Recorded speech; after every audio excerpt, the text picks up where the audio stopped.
Hello, welcome to the third in this little series of videos looking at connecting to anchors at a belay.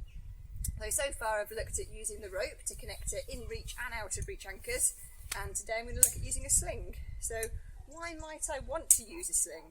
Well, maybe I've got more than two anchors to connect to. Maybe I've got 4 pieces, for example, and I haven't got enough rope to go backwards and forwards to every single one.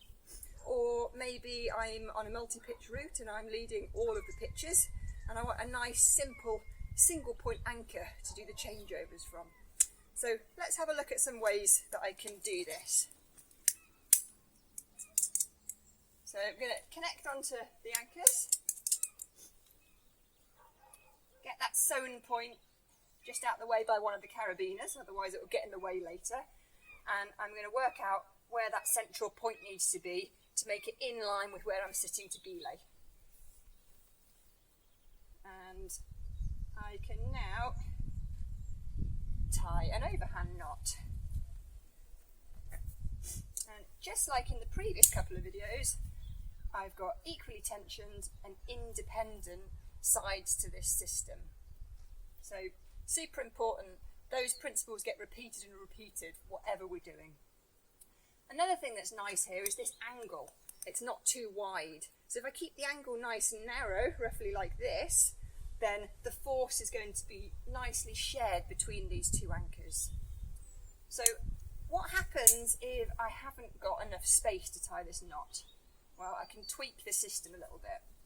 So decide where I want that point to be. I'm going to tie an overhand just like that.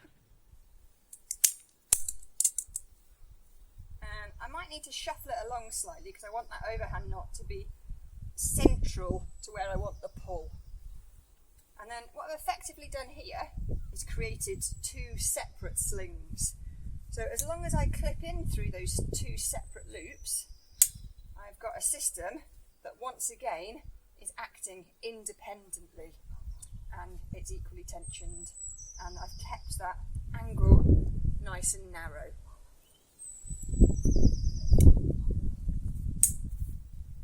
It might be that I need even more space, so let's have a look at a third method. And for this I'm going to go back to what we talked about in the first video and tie some clove hitches.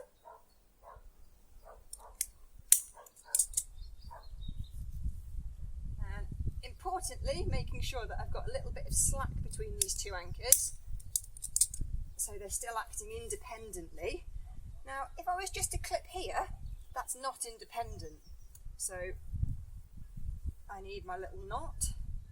So overhand knot again.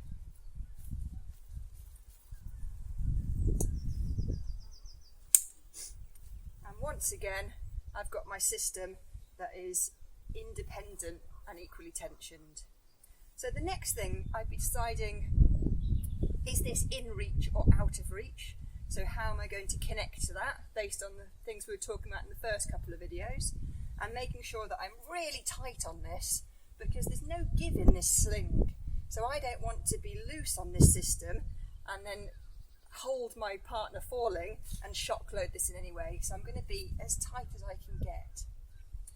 So hopefully you found those videos useful. If you need to recap on anything, you can find the links to the first 2 short films in the section at the end of this video.